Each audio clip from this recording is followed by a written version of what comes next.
Zac, the tough, talkative savant, has come to the zoo to find people who are willing to listen to his creative ideas. One day he may even run to be the zoo's first president.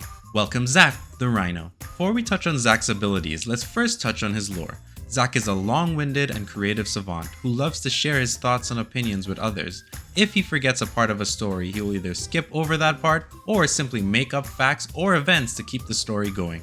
He tends to believe he is right, nevertheless, he has a lot of opinions on how the zoo should be run. He probably even has even more opinions on how you should run your life, if you so happen to give him the chance to talk. With that being said, Zac is content to practice his speeches and share his thoughts with anyone who's willing to listen.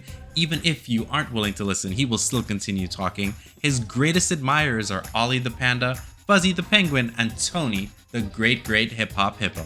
Now that we've covered his lore, let's touch on his amazing abilities. Zac's passive is called Armored Skin. If Zac has no shield, after some time he will get himself a shield, thanks to, his tough skin, wink wink.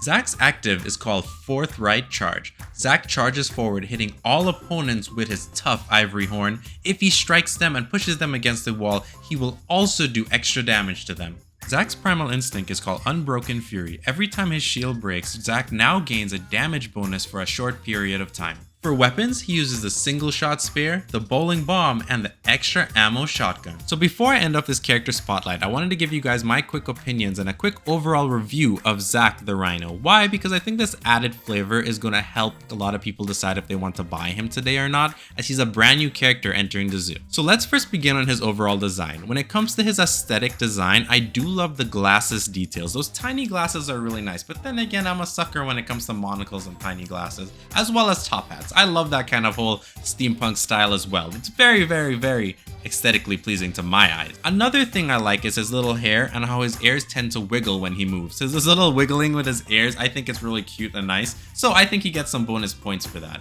However, the one thing I do not like about his design too much is his color scheme. I personally think he should be gray, but that's okay. The green, well, the turquoise kind of green, it does fit him to a point, and I can't see a lot of players liking that color, which is totally okay. So overall, I'll give his aesthetic a total 8 out of 10 on the Orangberry scale of approval, which I think is a good thumbs up to show that his design is very nice and unique. Next up, we're going to cover his weapons. When it comes to his weapons, he uses the single shot spear, he uses the bowling ball bomb, and he uses the extra ammo shotgun. Now these are 3 very nice items. Me personally, I love myself the bow and arrow because I like that ratatata, but I think these are actually great choices for weapons. Maybe one day we'll get a sword. So overall, for just these weapons alone, how it felt for me when I was playing him was very versatile. He felt very fluid especially when you rammed into people and you use that extra ammo shotgun to just boom them straight in the face. So for his weapon choices, I'd also give it an 8 out of 10 on the Orangberry scale of approval. Now the next thing we want to cover is his abilities. His abilities overall are really interesting. I like the fact that you get that extra ammo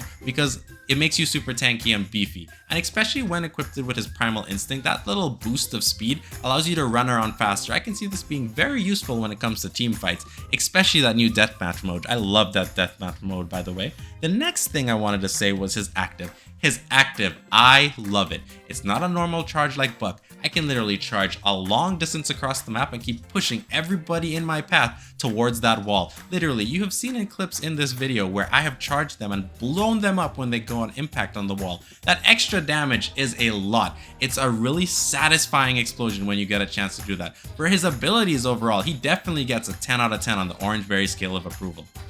And now the most important part about this review is the fun factor, my personal fun factor. Now this will vary depending on each person, but for me overall, I had tons of fun, especially playing with his active, and he was so beefy, I enjoyed engaging heavily into team fights. It was just so much fun. Whether I died or not wasn't really a problem for me. My main goal of most of the engagements I did when I was playing Zac was to make sure I hit people with my active.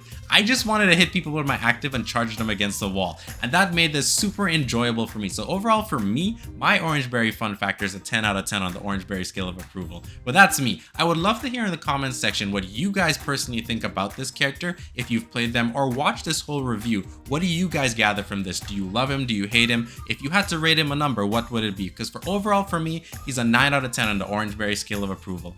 Alright guys, and this ends the character spotlight for Zac the Rhino, and I will see you guys next time. So please leave a like on this video if you enjoyed. Bye!